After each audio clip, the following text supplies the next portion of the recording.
People come and go so quickly here. No, I don't know many people. I know too many people. I guess we're both lonely. Milk was a bad choice. You cry? No. Are you crying? Are you crying? There's no crying. There's no crying in baseball.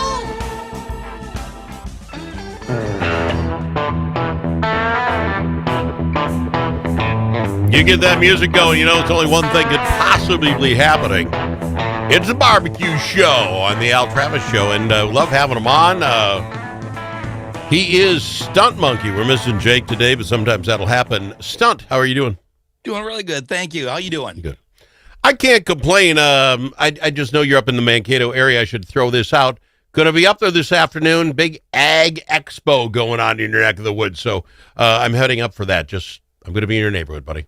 Perfect. Well, stop on by the house, and I'll make some barbecue for you, too, or something. Well, I was going to ask you about that. I mean, today, possibly, I would barbecue today. We're getting snow down here. It's pretty windy.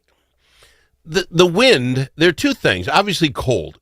Will you even barbecue when it's 8 below for a high on Friday? I mean, come on. Probably not.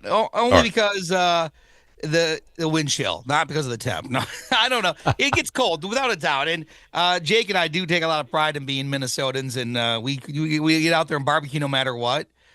8 below is a little cold. Let's be honest. That's the thing is though, if you got the proper equipment, you could still do it if you really, especially without the wind. The wind is your biggest enemy when you're out there cooking. See, this is the one. So I want to say I picked the day, whatever it was, a week ago Wednesday. It was, I think it was like 45 degrees even, but we had a 45-mile-an-hour wind. And my wife, she says, "Hey, you gonna barbecue those burgers tonight?" And I said, "What, are you kidding me? I can't imagine how that grill of mine could keep any heat in it whatsoever." I get it wasn't freezing cold, but at some point you're just beating the elements, right? I mean, do you call it quits? What's your speed limit for the wind? Well, I don't have a technical limit, I guess. It depends on how much it's whipping around the backyard and which direction it's coming from. Because you can get out of it for the most part. You're going to be okay. It's your biggest culprit, though, because that's what's escaping. That's what's pulling the heat out of your grill. You can if it's just snowing and it's cold, your grill's still insulated. It can hold up most of the heat. It's gonna be what we talked about a few weeks ago. Stop opening and closing that door. You got to keep it shut for sure when it's cold. But basically, when it's cold, you just need to plan more. Again, if it's windy, you got to be careful to get out of it. But if you just got to plan ahead, it might take a little bit longer to get the grill heated up. It might take a little longer if you open the grill up to do something and close it. The heat's gonna have to climb back up to a temp you can cook at. So there is a few more of those things. Some of the myths about cold weather grilling is a lot of people think that it dries the meat out when it's so cold. When more so, it's the poor temperature control that will dry it out. So it fluctuations of heat. Well, let's go with that. Just when you're prepping your meat or even the meats out there, because the air is so dry, right? Because you had heater going or that sort of thing. Does that not dry out the meat? Even it has to at some point. It's not a hot, humid summer day. It would, but I think if you're inside an insulated box, it's not going to affect it as much as you think, especially with the heat still in there. And when you got heat, you got a little bit. There's usually a little bit of moisture coming from your grill anyway, and so it's not. I don't think it's so much the amount of the cold weather drying your heat out as much as it is the fluctuation of your temperatures from open and closing. The inconsistency is what's going to dry you out. But on the heat thing, with the cold temperatures especially, I presume you and Jake, you guys know everything. Because you've done enough, you might know what to do. My kid got the new Traeger. I'm not spouting off a Traeger. I got an old Traeger, which I can put a probe in, and it'll tell me the temp of that meat, but I got to go outside to check it, right? It doesn't call my phone. On the older one. My kids... He can look at his phone, the app, and find out where his meat is. That's off the chart cheating. But I get my point is in cold weather like this, that makes sense. If you have that, you can leave it go. But you probably know do you have a Traeger or even I just bought one this year. I have a few different pellet grills and other grills and smokers. I just bought a Traeger this last August and put it all together. And my other pellet grill it just started not working as consistently. So I was like, it's time to look at something new. That was one of the first Wi-Fi models that I used to have. It was a Green Mountain pellet. It was a great workhorse, but the Wi-Fi was never dependable. This new Traeger, dependable Wi-Fi constantly. So I can put a brisket on, put that temperature probe in, and come to work, log onto the app, and see where it's at. It is fantastic. People are like, oh, that's not even grilling. No, this is America. That is 100% grilling.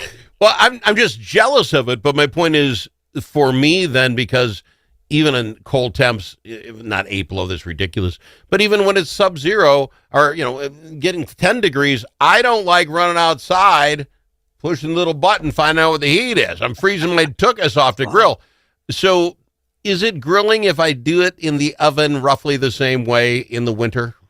Well, no, that's not grilling because now you're in the oven, so it's completely taking a lot out of it. All right, you're taking a lot out of it. But I understand that it's tough to go outside and look at the temperature, but that's what they got snow boots for and a coat, so you can just quickly throw it on. Yeah, then they got an oven inside. It's different. I know the taste is different, but I'm going to be honest. I have the Traeger out there. I got her covered up, but I haven't been out there in a month and a half because of the wind and or the freezing cold. And that makes take away my barbecue card. Go ahead. Oh, no. It's a lot of people will not cook during this time of the year because of the temperature. And that's a Minnesota thing. It depends. Again, you got to plan ahead. So do you have a thermal blanket for your smoker? No, I got a cover that goes on it to keep the rain off it. I don't have a. Well, what the heck's a thermal blanket? A thicker blanket that you can put on that will withstand the heat of the grill so it doesn't melt, but also then keeps the grill warmer, keeps the wind off it more. I didn't even know this was a thing. Are you kidding me? It's like an UV glove for your Traeger? Basically, yes. Okay, can I make fun of the UV glove for a second? Go for it. I've been an UV glove guy since the UV glove came out in the 80s. Okay. But the first UV gloves, and this is before you, the first UV gloves you bought, they had a cloth tag that told you what they were made out of and how to wash them. Yeah. That caught on fire for me. And I thought, that's the stupidest thing I've ever seen. Use the Hanes underwear thing. Put the label inside the UV glove. Make it. So that was, I don't know if they do that anymore, but I'm an UV glove guy. So there you go. Yeah, I have a old set and I have a new set that I haven't even used yet that I got for Christmas. That is fantastic. What does this blanket cost? What does that run for a standard grill? It depends on the model. Of course, if you buy a generic one, you can get it for, $20-$30 probably. If you buy, the trick is, honestly, you can buy just thermal blankets, right? Just to throw on top. But you got to worry about airflow. And so on my Traeger that I currently have, the new one, the air flows out the back. There's no stack. It actually just flows out the back of the smoker. There's a slit there. I'm sure that's been engineered to have it roll through the actual grill. Out the back. And so when I put something over the top of that, I got to make sure I don't cover that up. My Green Mountain had a stack, and it came with, or did I purchase either way, a thermal blanket that was made for it. So it had its sides that slipped down over the stack. It fit perfectly on top of it. And are you able to get into the grill? Are you able to get into it then? It mounted to the grill, so that way I could open the grill up and it never fell off. So there's obviously those that are made for the grills. They're going to cost a little bit more, probably close to $100, or just thermal blankets in general that are going to be a little bit cheaper. All right, I got to go to break. When we talk about, and again, I'm a little jealous of your Traeger having the Wi-Fi that works so well. Do you know if there's an off-market, an aftermarket temperature thing that'll call your phone? Yeah. Is there? Oh, yeah. We can talk about that for sure. Okay, let's do that on the other side of the break, because that could get me back in the. I'm not going out at 8 below. I won't even make I'll kick my dog out the door to do his business, but I ain't doing no business at 8 below. We'll talk about the Wi-Fi thing coming up next. I've got him. He's Stunt Monkey, and it's the barbecue show. Braver Angels Minnesota is part of a national movement that brings together conservatives, liberals, independents, and others to restore trust, respect, and goodwill in politics. We seek not to eliminate our differences, but rather deal with them head on, with respect and understanding. We do not try to change people's views, but how they view the other side. There will always be differences. Braver Angels Minnesota believes the best way forward is to change how we deal with those differences. Join the civil conversation at mn.braverangels.org.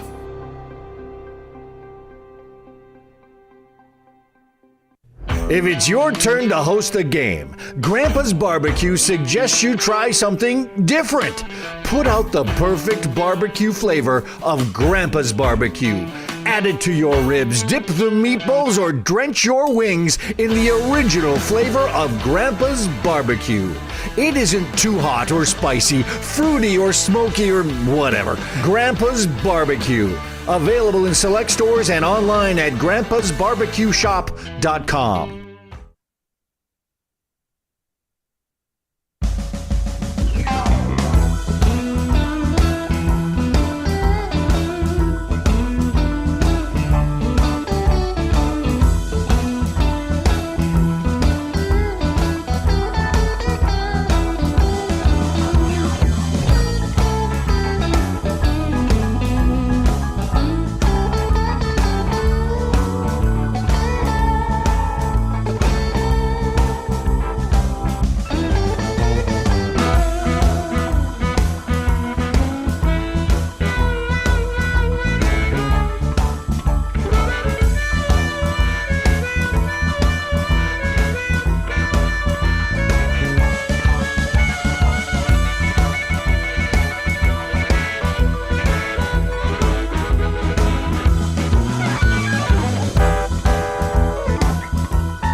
Are you kidding me? You know that comment you said to the radio? The thing that we got wrong? Clearly, Brussels sprouts are the worst vegetable. Call us and let the world know your thoughts. 855-257-7469. That's 855-ALS-SHOW. We've got him, Stunt Monkey, on from the barbecue show, A Stunt.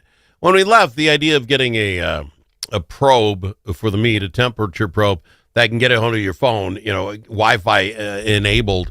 You say that stuff's out there, huh? Absolutely. Yeah, there's some aftermarket things. I'm not sure if you can call it aftermarket. Just standalone products that you can use if you got a Weber kettle grill for, charcoal. I'm sure a lot of guys who have big offsets will also use this too. It's not cheating. I'll tell you that right now, because it's great to know what your meat's at all times. So I probably got to get to a barbecue shop more often and find out that stuff, because that would help me out immensely as far as my ADHD-ness to want to check the meat temp all the time. Yeah, I that would help out a ton. Now I want to ask you about the pellets themselves. Okay. And again, I'm just using Traeger. I'm not ripping Traeger. I love Traeger. I love my Traeger. I got to get a newer Traeger. So this isn't a rip, but I presume it's with all of them. I use the Traeger brand in my Traeger. Maybe it matters. Maybe it doesn't. Is it like solar salt in your water softener? I don't think it matters. Okay. I know for a long time when Traeger first came out, they made it a big deal that you had to use Traeger pellets to and maybe it was even just rumor, but to keep the warranty, you had to use Traeger pellets. Okay. That's no longer a thing. Okay. And there's so many different brands and varieties out there. There is a thing where, some of them are fantastic, and there's a little bit different sizes where some will actually jam up your pellet auger a little bit more often. So you got to be aware of that. But otherwise, using whatever pellet you want, whatever you find works best, is what it's going to come down to. Well, I noticed you said not to give Traeger too much love, but to shame anybody. Pit Boss is extremely dusty. Like when I use their pellets, there's always a big layer of basically sawdust at the bottom of the bag. The bucket, whatever. Okay. Let me ask you this though, and Again, not ripping Traeger. God love my Traeger, and they want to sponsor the show. I'd love it. But Same. So I go in to get my Traeger pellets because I'm just scared to death I'll use the wrong brand. And there's 5, 6, 7, the maple, the hardwood, the cherry tree. I mean, all the stuff they cut up. I've tried 3 different kinds so far. And is it because I'm not got enough palate? I seriously can taste the smoke, but I cannot tell you the difference between hickory and apple. Is it that small, or am I doing it wrong? No, I mean, hickory and apple, I think might be a little bit, might be a tough one. Can you tell the difference in just the air? Can you smell the difference? I can smell the difference between the two. Yes, but I don't know that if I handed this hamburger made by one or the other to the wife, she'd be able to say, oh, well, that's the hickory. You know what I'm saying? I don't get that. Well, there's also things. So if you're doing your burgers, you're not doing them at 200 degrees. You're cooking hotter than that. Yeah. So the smoke doesn't infuse as much as it would. So if I'm using a big brisket, I would be able to taste the difference between. You would. For sure. We can really tell the difference between is like a cherry wood or a hickory, because the cherry's actually a lot sweeter tasting. So you can taste the difference in that. You can, okay, because this is why I came. This is why I came up. It's hard. The last bag I bought had a mix of. They called it the perfect blend, and it showed you all of them in there, and then it showed you it was good for everything, including peanut butter sandwiches. They had the list on the bottom, ham and pork. And I'm like, okay, you just kind of proved my point. Throw it all in there and just bake it, baby, because it was good for everything. If you're doing burgers or anything high heat, it's not going to make much of a difference. If I'm doing brisket, I'm usually using hickory. If I'm doing pork, I'm using apple. And anything at the same time, I've crossed over, and I am right there with you. You don't taste that much of a difference. I think you can smell the difference is the biggest thing, at least for me. And so that's my big thing. Okay, because now I'm going to catch you in your own lie. Uh-oh. You sit there. If I'm doing a brisket, I do this, and if I'm doing pork, I do that. Do you empty out the bin every time? I just pour more in. Do you really? Oh yeah. It's got I'm not sure how old your Traeger is, but my Traeger and my Green Mountain both had trap doors in the back. So then you can just open up the trap door and it dumps them out. And then I have extra buckets at the house I can put them in. I got to go check that out. Until that bag's done, I'm using everything's getting done with hickory until I'm done with the hickory. Yeah. I'll change them out especially for a big smoke like a brisket. I'm sitting there going, it's not. Oh, wow. Okay, you are a freak. I got to find out if mine has that. Because I'm sitting there going, what? He going to dig out that stuff out that bowl and get that out of there so we can change? I was going to call you a liar. I feel horrible now. You're just a freak. You're not a liar. You're a freak. No. I just plan ahead. It's all about planning. How many flavors of pellets do you own at this time today if I went into your garage? Right now I have cherry and apple, and then I have, you said the perfect blend. I think the one I have is competition blend is what that's called. So I have a separate cherry, a separate apple, and then competition blend is what I currently have in there. And I usually will buy hickory if I'm doing a brisket. Okay, you are a freak. Fair enough. Or by the way, hickory or oak. If you can find a good oak for brisket, it's very Texas-like, and so there's a difference there. All right, I didn't know that. Okay, tools for such a thing.